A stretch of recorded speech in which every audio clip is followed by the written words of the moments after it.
Nagpur test में Australia के खिलाफ शानदार प्रदर्शन करते हुए भारत ने तीसरे दिन ही ऑस्ट्रेलिया को घुटने टेकने के लिए मजबूर कर दिया। टीम इंडिया ने बॉर्डर गावस्कर ट्रॉफी का ऑस्ट्रेलिया के खिलाफ पहला मुकाबला एक पारी और 132 रनों से जीत लिया। इसके साथ ही भारतीय टीम ने 4 मैचों की सीरीज में 1-0 की बढ़त हासिल कर ली। नागपुर के जामथा क्रिकेट स्टेडियम में शनिवार को भारतीय गेंदबाजों ने दूसरी पारी में ऑस्ट्रेलिया को 91 रनों पर समेट दिया। इससे पहले भारत की पहली पारी 400 रन पर समाप्त हुई। ऐसे में मेजबानों को पहली पारी में 223 रनों की बढ़त मिली थी। भारत के सामने पहले टेस्ट में ऑस्ट्रेलियन टीम ने तीसरे दिन ही घुटने टेक दिए। टीम ने तीसरे दिन दूसरे सेशन में सभी 10 विकेट गंवा दिए। भारत पारी और 132 रन से जीता। दूसरी पारी में रविचंद्रन अश्विन ने सबसे ज्यादा 5 विकेट लिए। इससे पहले तीसरे दिन स्टीव स्मिथ नो बॉल पर बोल्ड हो गए थे। विराट कोहली ने डेविड वार्नर का आसान कैच भी छोड़ दिया। रविंद्र जडेजा और मोहम्मद शमी को 2-2 विकेट मिले। वहीं अक्षर पटेल के खाते में भी 1 विकेट गया। भारत के कप्तान रोहित शर्मा ने ऑस्ट्रेलिया के खिलाफ इस टेस्ट सीरीज का पहला शतक जड़ा। उन्होंने भारत की पहली पारी के 63वें ओवर में ऑफ स्पिनर टोड मर्फी की बॉल पर चौका लगाकर अपना शतक पूरा कर लिया। गुजरात सरकार ने अचानक प्रॉपर्टी पर ली जाने वाली जंतरी के दाम दुगने कर दिए थे, जिसका पूरे राज्य में विरोध हो रहा था। ऐसे में अब राज्य सरकार ने 15 अप्रैल के बाद नई दाम बढ़ोतरी लागू किए जाने की घोषणा की है। आज आदरणीय मुख्यमंत्री भूपेन्द्रभाई पटेल साहेबे खूब ज सकारात्मक निर्णय जंत्री बाबतना विषय में लीधो छे। केटलाय बिल्डरो अने रियल एस्टेट साथे संकळायेला लोकोए आदरणीय भूपेन्द्रभाई पटेल साहेब साथे खूब सकारात्मक माहौल में मीटिंग करी हती अने बधानी मागणी हती के आ जंत्रीनो अमल चालू नाणाकीय वर्ष में न थाय अने नाणाकीय वर्ष पछी थाय ए प्रमाणेनी रजूआत हती। तो आ बाबत में आदरणीय भूपेन्द्रभाई पटेल साहेबे जे 4 तारीखथी अमल में आवेला जंत्रीना भावो ए 15/4 सुधी एने मुलतवी राखी अने 15/4 पछी ज जंत्रीना भावो नवा अमल में आवशे ए प्रमाणेनो निर्णय लीधो छे। अने आ निर्णयथी खूब बधा लोकोने खूब मोटो फायदो के जेमने नाणाकीय व्यवहारो करी दीधा छे ए बधाने थवानो छे। तो आ बाबत में भूपेन्द्रभाई पटेल साहेबने पण अभिनंदन आपी અને એમની જે માગણીઓ હતી એ માગણીઓ પૈકીની મહત્વની એવી માગણી એ 15/4 સુધી નવી 15/4 પછી જ નવી જંત્રી અમલમાં આવશે અને 15/4 પહેલાં જે લોકો દસ્તાવેજ કરશે અથવા તો સ્ટેમ્પ ડ્યુટી એમની જે લાગશે એ જૂના ભાવ પ્રમાણે જ લાગશે અને એ લોકો પોતાના થયેલા વ્યવહારોને અમલી બનાવી શકશે। गुजरात की वडोदरा में कार्यरत बरोडा डेयरी में चल रहे भ्रष्टाचार को हमेशा से उजागर करते आए सावली के भारतीय जनता पार्टी के विधायक केतन इनामदार ने फिर एक बार आज पत्रकार परिषद में भ्रष्टाचार पर आवाज उठाई। बरोडा डेयरी ना नियामक मंडल अने एना एमडी सामे छेल्ला घणा समयथी मारी एक झुंबेश छे। बरोडा डेयरीना नियामक मंडल जे पण निर्णय करतो होय छे ए निर्णय संस्थाना हितमां नथी करतो, सभासदोना हितमां नथी करतो अने जे पण अमुक विगतो मारी पासे छे एमां एवुं चोक्कस फलित थाय छे के नियामक मंडळ अने तेनामां बेठेला एमडी सहितना सत्ताधीशो एमां पोतानो मेलाफाइड इंटेन्स कंईक ने कंईक राखीने ज निर्णय करता होय छे अने संस्थाने तेमज सभासदोने बहु मोटुं नुकसान पहोंचाडता होय छे। मारी पास जे विगत है प्रमाणे हूँ पहला तमने स्टार्ट करीश कि बरोडा डेयरी ए एक सुगम प्लांट खाते आवेल कोल्ड रूमना वार्षिक मेन्टेनन्स आपती वखते रुपया 10 लाखनो भ्रष्टाचार करेलो छे। सुगम प्लांट खाते कोल्ड रूमना वार्षिक मेन्टेनन्सनो कॉन्ट्राक्ट आपती वखते जे टेन्डर आव्युं हतुं एमां सौथी ऊंचुं टेन्डर हतुं 31 लाखनुं અને ત્યારબાદ લોએસ્ટ ટેન્ડર હતું 24 લાખ। પણ આ લોકોએ એને 29 લાખનું ટેન્ડર કરાવડાવ્યું। આ જે રીતે હું જાણું છું ત્યાં સુધી ને જે રીતે મને વિગત જાણવા મળી છે રીતે કે આ લોકો પહેલાં બીડ જે બીડ આવતા હોય છે બીડને ખોલે છે, ખોલ્યા બાદ તેના ભાવ જુએ છે અને લાગે છે કે ભાઈ હજુ પણ પાર્ટી જો બેસીને કંઈક નવું સેટિંગ થાય એવું છે તો એ પાર્ટીને કેમ બોલાવવામાં આવે છે અને એ પાર્ટી પાસે ફરી એક વખત ભાવ ભરાવવામાં આવે છે. હવે જે મારી પાસે એવિડન્સ છે એવો છે કે જે આ મેન્ટેનન્સનું ટેન્ડર આપવામાં આવ્યું છે એ ટેન્ડર જે 24,45,950 પ્લસ જીએસટી 18%, એમાં જે ટેન્ડરની અંદર ઓપન બિફોર યુઝનો જે સિક્કો માર્યો છે એ સિક્કા સહિતની કોપી મારી પાસે છે. હવે આ જ ટેન્ડર આપ્યું છે જે 24,45,950નું હતું એ ટેન્ડર આપવામાં આવ્યું છે 29 લાખમાં. એટલે 5 લાખનો સીધો જ તફાવત ત્યાં આગળ થાય છે. હવે આ જે છે એ બરોડા ડેરીના સત્તાધીશો જે આ પ્રોસિજરના જે કહેવાતા લોકો છે એમની જ સાઇન છે. મારે જાણવું છે તપાસમાં કે હકીકત શું છે. આ મારી પાસે આવેલું છે પેપર, એની અંદર આ જે સાઇન છે એ જે તે જવાબદાર વ્યક્તિઓની જ છે. અને આ જે કોપી હું તમને જે બતાવી રહ્યો છું એ કાંઈક તેની કોપી છે ખબર કે જે 24 લાખનો જે ભાવ આવ્યો હતો એ 24 લાખનો ભાવ 29 લાખ સમથિંગ થયો અને ટેન્ડર આપ્યું છે 29 લાખવાળા. પણ આ 24 લાખવાળો જે સૌથી લોએસ્ટ હતો અને એને એ જ ટેન્ડર જેને આપવામાં આવ્યું છે એનો એ જ ભાવ, એનો જે એજન્સીનો જે ભાવ છે 24 લાખનો એ જ એજન્સીને 29 લાખમાં કામ આપવામાં આવ્યું છે. અને ભ્રષ્ટાચાર કહેવાય કે ના કહેવાય એ તપાસનો વિષય છે. મને લાગે છે કે અને 100% એ મોટો ભ્રષ્ટાચાર કહેવાય. બરોડા ડેરીના અણઘડ વહીવટમાં એક મોટામાં મોટું એવું છે કે ભાઈ બોડેલી ચિલિંગ સેન્ટર ખાતે બનાવવામાં આવેલી 2.5 લાખ લીટર દૈનિક કેપેસિટીના દૂધ પ્રોસેસિંગ પ્લાન્ટના ક્ષમતા પ્રમાણે ઉપયોગ નહીં કરી બરોડા ડેરીએ દર માસે મોટું આર્થિક નુકસાન ડેરીના એમડી તેમજ નિયામક મંડળ દ્વારા કરવામાં આવેલું છે. બરોડા ડેરીના 2022માં મેનેજર, આસિસ્ટન્ટ મેનેજર, સુપ્રિન્ટેન્ડન્ટ, કામદાર વગેરેની જરૂરિયાત ના હોવા છતાં પણ લાગતા ઓળખતાઓને નિમણૂક કરી બરોડા ડેરીને નિયામક મંડળ દ્વારા આર્થિક નુકસાન પહોંચાડવામાં આવેલ છે. એની માહિતી હું તમને આપવા માગું છું કે આ કોને નોકરી આપી એ તમને કહું. એ જે નોકરી આપી છે એમના તમને એ કોના સગા છે. કારણ કે એ કહેશે કે ભાઈ અમે તો પ્રોસિજર કર્યો છે, પ્રોસિજર મેરિટ આધારે નોકરી આપી છે. મને એવું ખબર નથી પડતી કે બધા જ ડિરેક્ટરોના સગાવાળા આટલા મેરિટ પર હોય ને કદાચ આખા ગુજરાતના આખા બરોડા શહેર કે બરોડા જિલ્લામાંથી આટલા પશુપાલકોના સગાવાળાઓ કોઈ મેરિટમાં ના આવતા હોય એવું તો લાગતું નથી. હું તમને કહીશ કે આની અંદર જે બરોડા ડેરીના હાલ ડિરેક્ટર છે એ ડિરેક્ટરમાં એક પહેલાં તો રમેશભાઈ બારિયા, જે પહેલાં બરોડા ડેરી ડિરેક્ટર, તેઓ અગાઉ જિલ્લા રજિસ્ટર કચેરી ખાતે વડોદરા ખાતે ફરજ બજાવતા હતા. તેમની વય નિવૃત્તિ થયા પછી બરોડા ડેરીના નિયામક મંડળમાં હાલ ચાલુ છે તેમની દીકરીના નામે અંકિતા બારિયા, જે માર્કેટિંગ વિભાગમાં ફરજ બજાવે છે. હાલના કાર્યકારી પ્રમુખ જીબી સોલંકી, તેઓના જમઈ જીકે ચૌહાણ, સગા જમઈ, એ એડમિન ઇન્ચાર્જ તરીકે ફરજ બજાવે છે.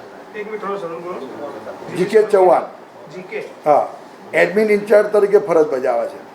તેઓનો ભાણો યુવરાજથી સેનેટરી વિભાગમાં ફરજ બજાવે છે. તેમના ભાણેજ જમાઈ મૃગેશ ચૌહાણ, જે એન્જિનિયરિંગ વિભાગમાં ફરજ બજાવે છે.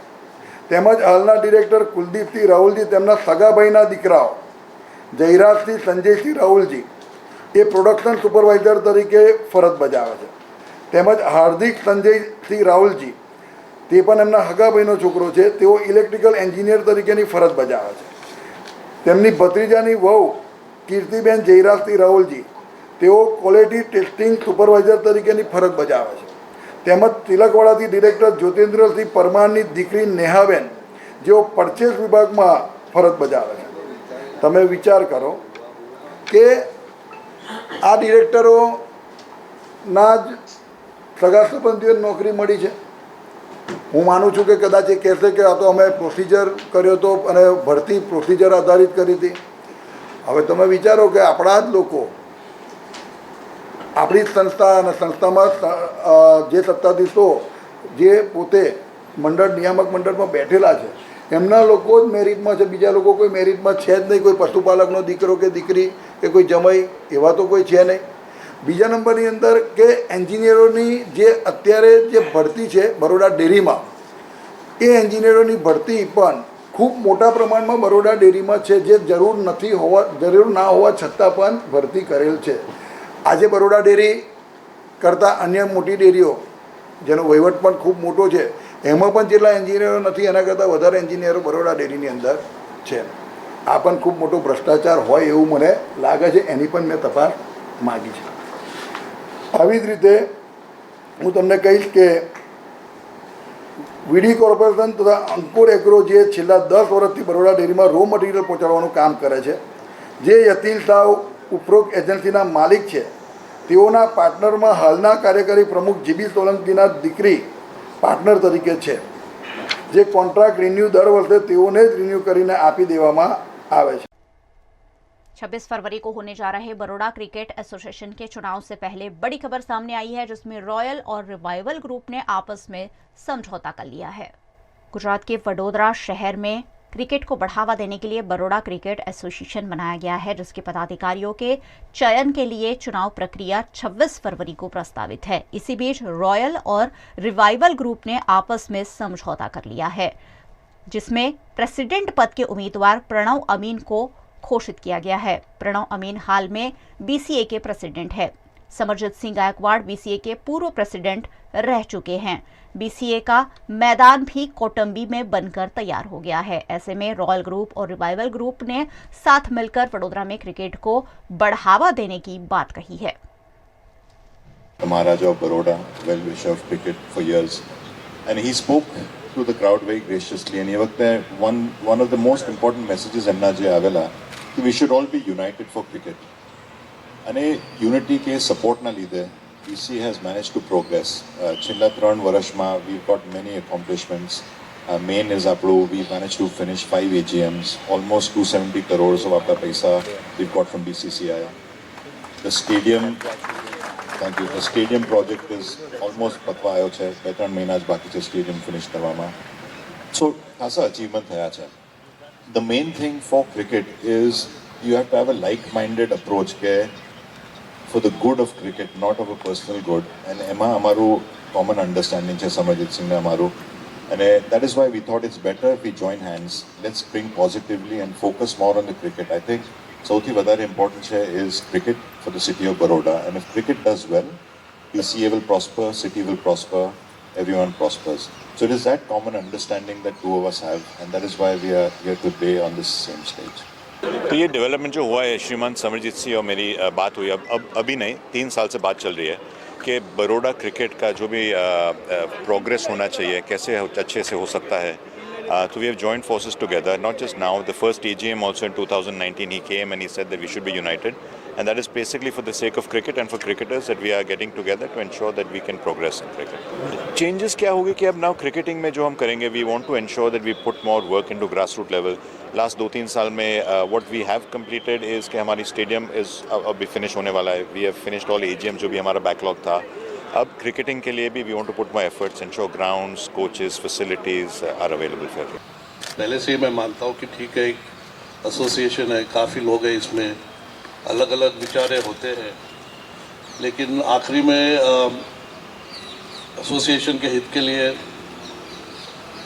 सभी को एक इच्छा होती है काम करने के लिए, और अगर वो इच्छा है पॉजिटिवली तो ये एसोसिएशन आगे बढ़ सकता है.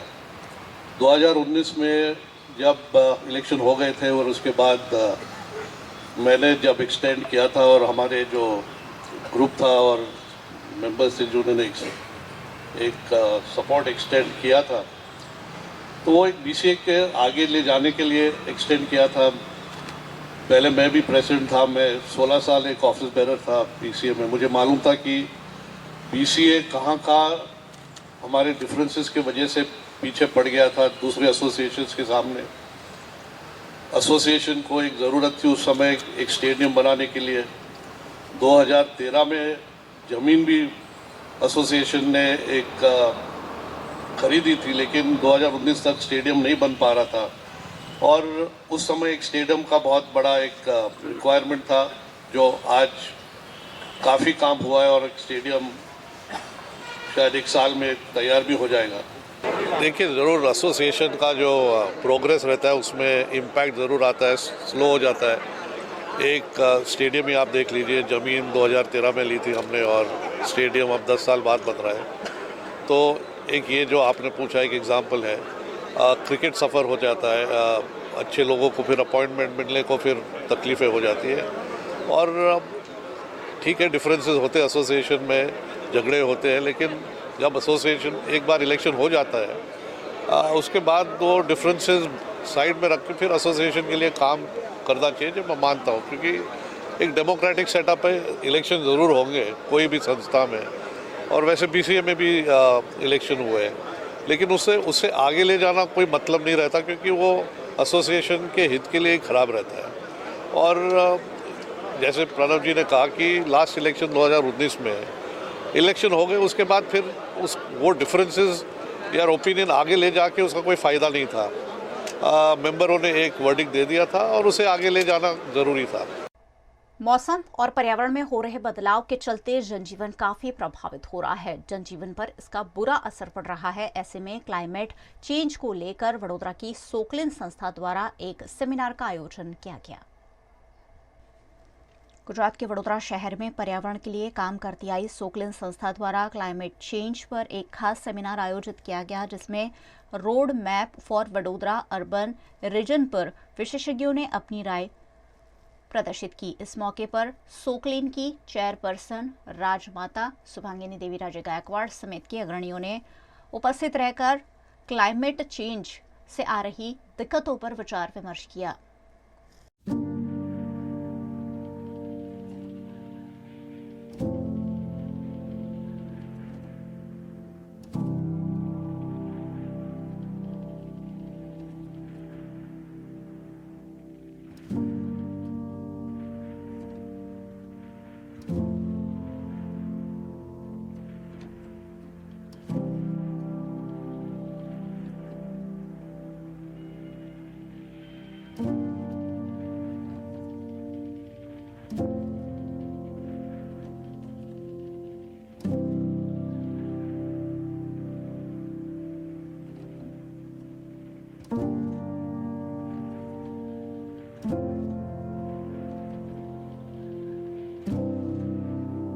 हम हर शहर को बहुत कुछ करना है एनवायरनमेंट के बदलाव के लिए।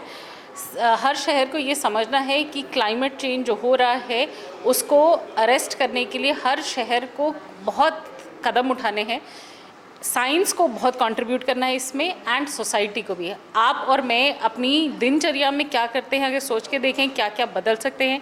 जैसे घर पे वेस्ट सेग्रीगेशन, गीला कूड़ा और सूखा कूड़ा अलग करना बहुत छोटी सी चीज़ है, पर बहुत लोग हम करते नहीं हैं।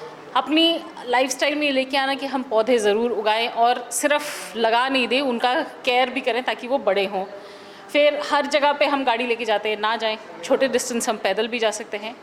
सिटीजन्स का ये काम है, जो सिटी लेवल पे ऑफिशियल्स हैं उन लोगों को ये प्लान करना चाहिए कि जो भी वो प्रोजेक्ट्स ले रहे हैं उसमें जो ग्रीन इंफ्रास्ट्रक्चर है और ब्लू इंफ्रास्ट्रक्चर है, मतलब पेड़ पौधे और वाटर बॉडीज़ ज़्यादा इम्पैक्ट ना हो। सोसाइटी फॉर क्लीन एनवायरनमेंट सोकलिन द्वारा आज 2 साल के गैप के बाद एक बड़ा सेमिनार का आयोजन किया गया है।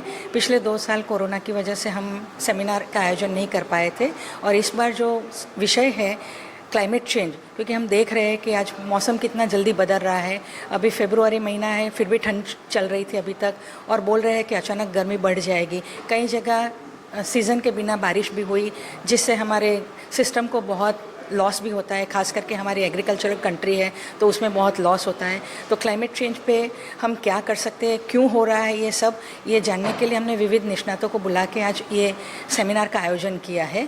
और उसमें सोकलिन के सभ्य, यूनिवर्सिटी के सभ्य, इंडस्ट्री के रिप्रेजेंटेटिव्स हैं और स्कूल और यूनिवर्सिटी के स्टूडेंट्स भी भाग ले रहे हैं, ताकि ये मैसेज सबको पहुँचाया जाए और हम अपनी जीवन पद्धति कैसे बदलें, क्या करें ताकि हम ये क्लाइमेट चेंज का इश्यू सॉल्व कर सकें।